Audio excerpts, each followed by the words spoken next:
If you're struggling to learn a language, the solution might actually be to study less in order to learn more. Imagine this. You've decided to learn a new language, so you find all the best apps, textbooks, and resources, and dedicate yourself for multiple months, learning a bunch of words and grammar.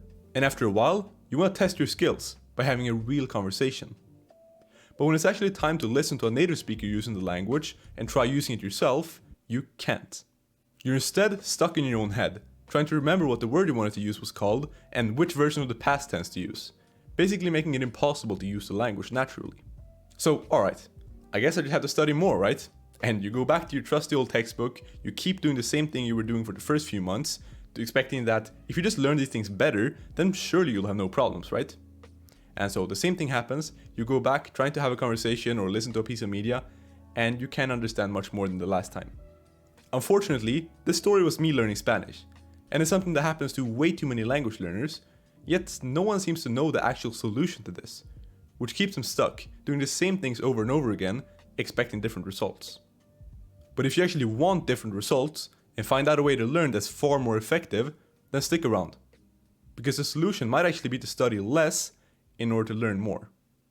So the first thing you have to understand here is that learning and acquiring something in a language is not the same thing. And the difference between these two is the level to which you've mastered the thing in question. For example, learning a certain word is not the same as having acquired it. See, you can learn certain things in a language, like a word, and when someone asks you what it means, you're able to answer them.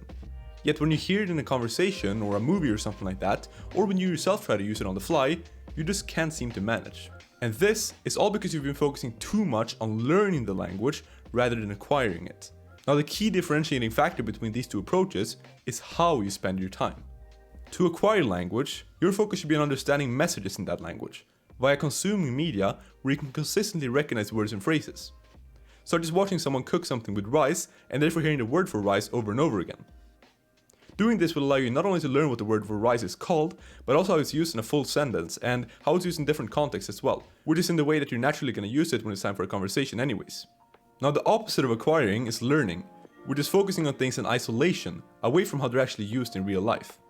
Like seeing in an app what the word for rice is, or trying to understand the exact difference between two verb tenses, and then just expecting to be able to use it naturally in conversation when the time comes, just like a native would. Now, acquiring is going to be way more practical, as I'm assuming your goal isn't to just be able to list off dictionary definitions, but actually to understand and partake in real conversation. So, how do you actually apply this to your own language learning then?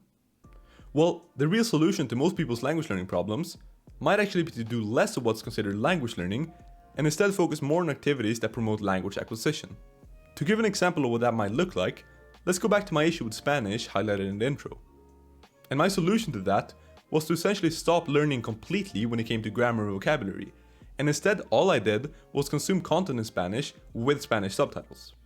Because I had already learned some of the most common words in the language, I was able to pick up quite a lot of context than what was shown in the videos. And if you think about it, this is really the way that we all learned our native languages. We simply observed and listened to things, and through the magic of context, we were able to understand more and more with time, ultimately getting to the point of fluency. So if you're not getting the kind of results that you want to get in your language learning, which I'm assuming you're not since you're watching this video, then trying something similar to what I did might actually be the way to go, as that's the approach that pretty much every single fluent speaker has taken. Now, does this mean that all your time spent learning should instead be spent consuming content with no form of grammar or vocabulary study at all? Well, maybe or maybe not. Let me explain. My practical recommendation here is always to spend around 75% of your time doing activities that directly promote language acquisition, such as watching a TV show, YouTube video, or reading something in the language. And then the remaining 25% should be doing things that make learning from those activities easier, such as grammar, vocabulary, or something like that. These percentages will however heavily depend on your current level in the language and the highest level of fluency that you're aiming to achieve in that language. No matter your situation, you'll still have to spend a good amount of time watching and consuming the language, learning by comprehensible input. But if you're currently at a lower level and your ultimate goal is a lower level, then you'll benefit more from traditional study than if it's the other way around. So if you just started learning a language, like let's say a week ago, then you'd probably want to do close to all traditional study instead, and flip your script completely from what I said with the 75-25, instead in the other direction, since you haven't even built a base yet to understand the content that you'd be consuming.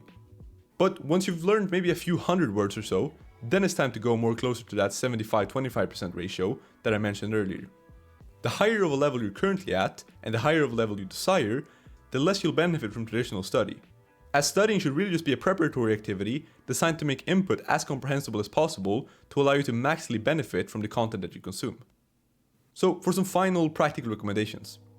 To learn languages in the most effective way possible, you probably want to radically decrease the amount of time you spend on traditional learning activities, such as learning grammar or vocabulary, and instead focus the majority of your effort on just sitting back and letting your brain acquire language for you, via comprehensible input, just watching TV or reading books or something like that in the language. And the more of this you can do, the better. So try to just fill your days with as much comprehensible input as possible.